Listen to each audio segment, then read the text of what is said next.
Kalau seseorang merasakan manisnya iman, berarti akan merasakan manisnya iman. Kalau seseorang akan merasakan manisnya iman, dia akan merasakan manisnya taqarrub ila Allah. Manisnya dia berhadapan di hadapan Allah Subhanahu wa taala. Rasul memberikan sebuah syarat, "Salatun man kunna fihi wajada halawatan iman." Ada 3 perkara, jika itu ada pada diri seorang hamba, maka dia akan merasakan manisnya iman. Yang pertama, ayatun Allah wa Rasulullah ahabba ilaihi mimma siwa. Dia menjadikan Allah dan Rasul lebih dicintai daripada selain itu. Kemudian dia juga mencintai orang lain benar-benar karena orang itu memiliki kedudukan. Wa yuhibbul mar'a, dia mencintai manusia juga cinta lillahi azza karena dia cinta kepada Allah, dia mencintai. Bukan karena dia memiliki kedudukan, bukan karena dia dekat. Subhanallah.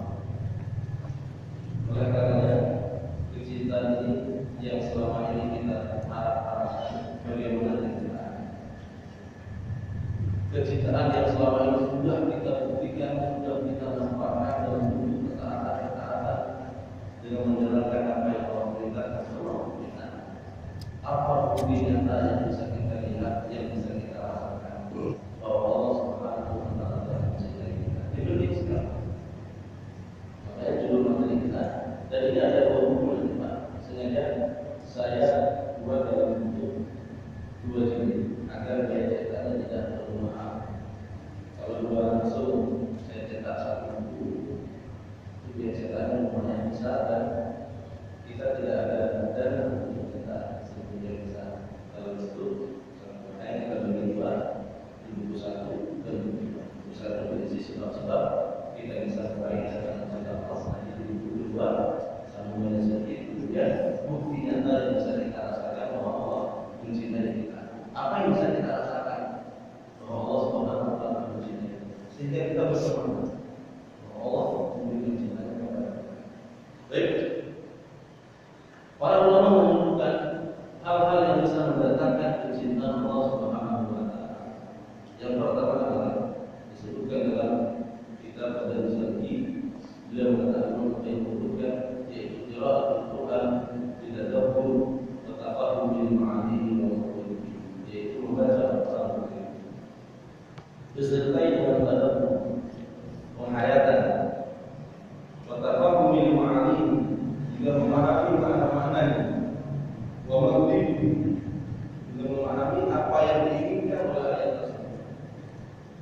Sungguh sebagaimana disebutkan Allah mengatakan inna hadzal Qur'an yahdi lillati hiya aqwam.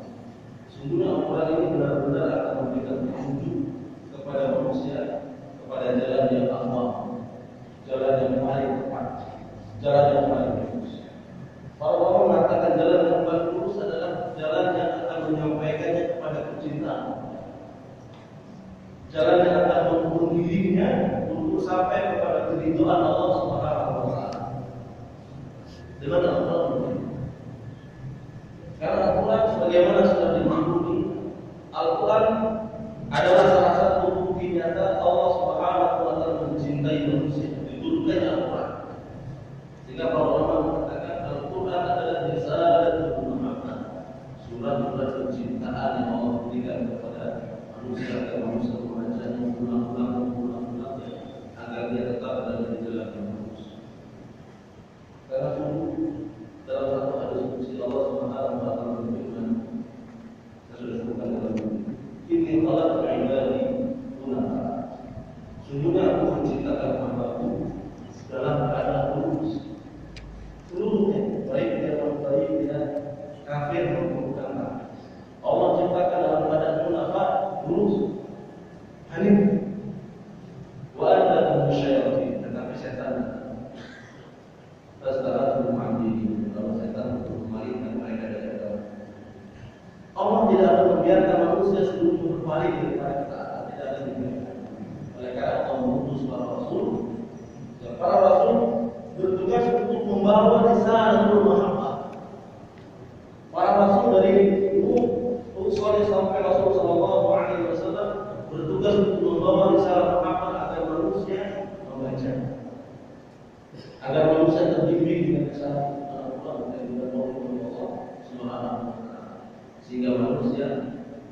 tetap berada dalam jalan. Baik. Kemudian yang perlu kita pahami, Al-Quran juga diturunkan bukan sekedar untuk dibaca. Jika Al-Quran hanya dibaca, dimusabakan tanpa dipahami, seluruh Al-Quran tidak memiliki fungsi apapun dengan bacaan. Tapi sungguh Allah Subhanahu wa taala mengatakan dalam surah As-Saff ayat 9, Allah menyebutkan kita anzalnahu ilaik. Kitab ini yang telah kami turunkan kepada mubarak menjadi berkah membaca, berkah memahaminya, berkah mentadabburinya, berkah menghafalnya, berkah keluar mengamalkan.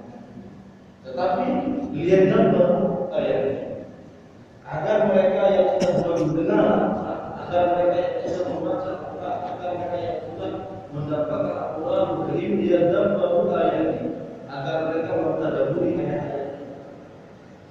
Boleh katakan para ulama agar orang-orang yang akan bisa menuntut ilmu pelajaran dari ayat-ayat tersebut.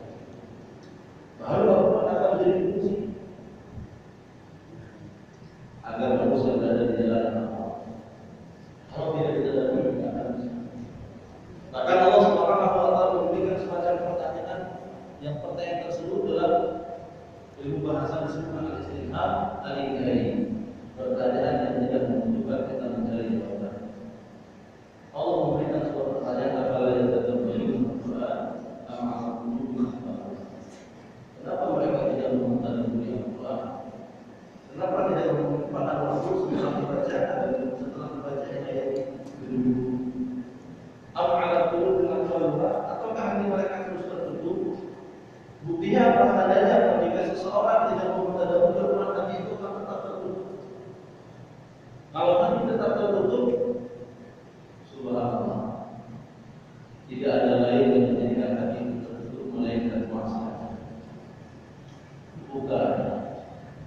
Buka untuknya dengan mentadabburi Al-Quran.